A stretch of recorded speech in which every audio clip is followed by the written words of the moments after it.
Very good morning, dear student. My name is Dr. Ajay Kumar Duvedi. I am Associate Professor in the Department of Electronics and Communication Engineering, Nagarjuna College of Engineering and Technology. Today, we will be discussing about a topic which is antenna and wave propagation. So, let's first discuss what is antenna is. Antenna is basically a transducer which will convert the electrical signal into the electromagnetic wave and vice versa. And in modern communication system, antenna plays a vital role.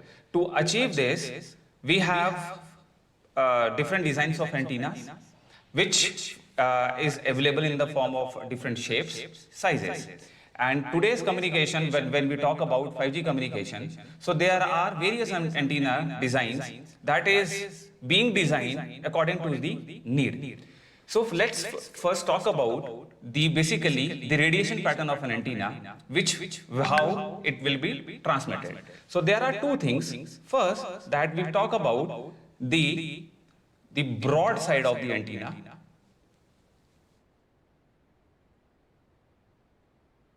and let's see the pattern.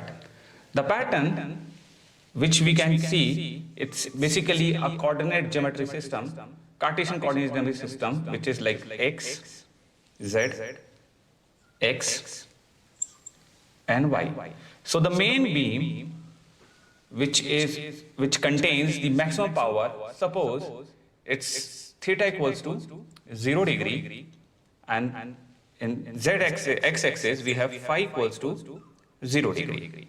This is the main beam lobe which contains the maximum power, and these are the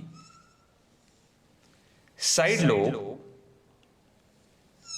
these are the minor lobes, and this is the back lobe.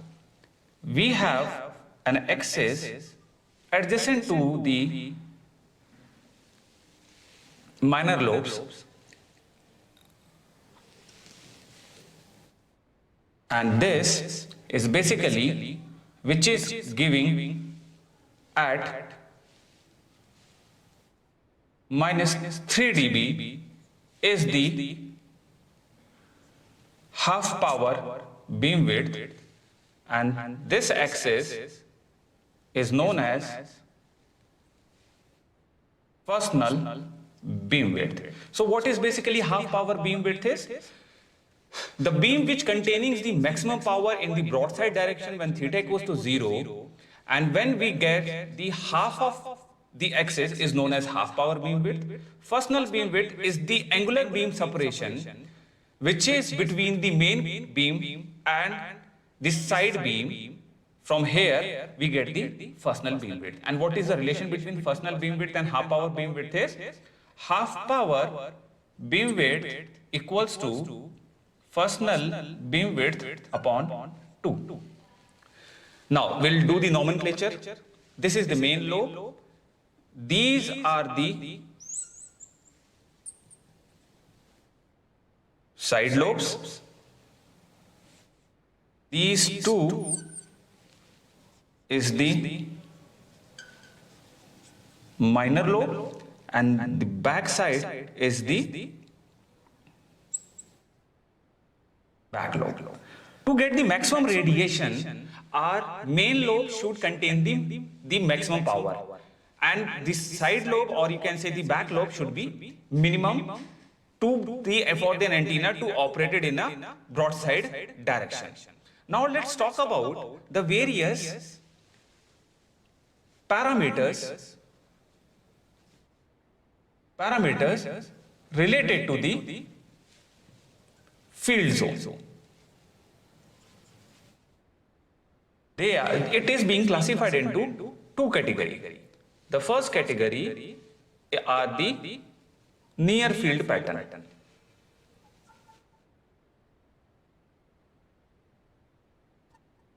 The other is far field pattern.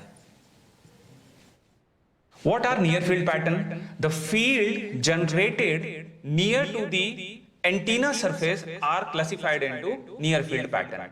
For example, S11 characteristics. S11 characteristics. VSWR, voltage standing wave ratio. These are the parameter which comes under category of near field pattern. Under far field pattern, we have radiation pattern. We have gain of an antenna. We have radiation efficiency of an antenna.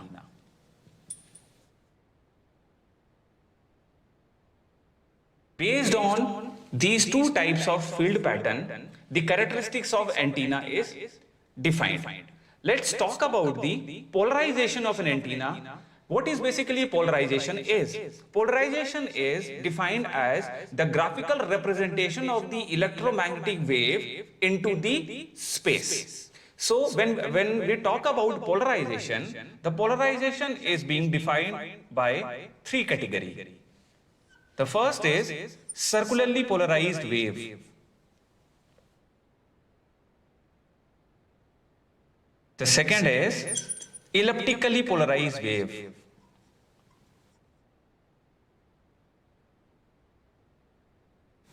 And the third is linearly polarized wave.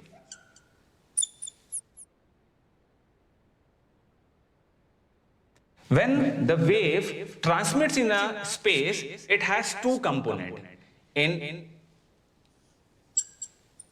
EX direction and EY direction.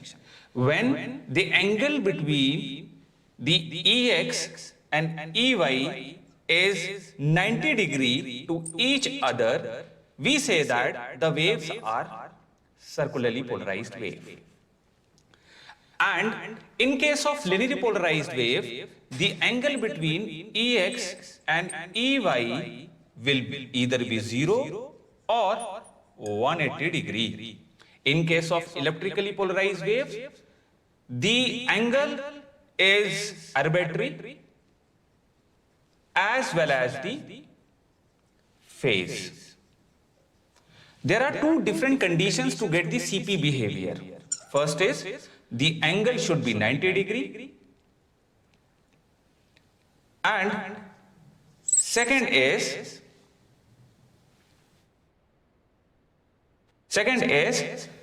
that EX and EY should be generated, so that the 90 degree will be considered. Now talk about the S11 characteristics. What is basically an S1 characteristics is? Suppose we say that S11 means the power transmitted from port 1 and at port 2. This is known as scattering matrix, where the power is transmitted from port 1 terminated at the other port 1. We called as S12 and S21, S22. So these two terminated as the power transmitted from port 2 and at port 1. So these are the different, you can say, the scattering matrix that is being calculated in case of seeing the S11 parameter. Now we talk about the gain of an antenna. What is basically the gain of an antenna is? Gain of an antenna, G, is given by a constant multiplied by the efficiency. So how the gain of antenna will be defined? So the maximum power, or you can say the efficiency of an antenna transmitted in a particular direction is called as the gain of an antenna. So these are the basic definitions that we have discussed today. In our next class, we will be discussing about the general case of an antenna. We will be defining the Friis transmission equation, where we will be taking out that PR equals to PT, GT, GR upon lambda R square. So this we will be doing in the next session. Thank you so much.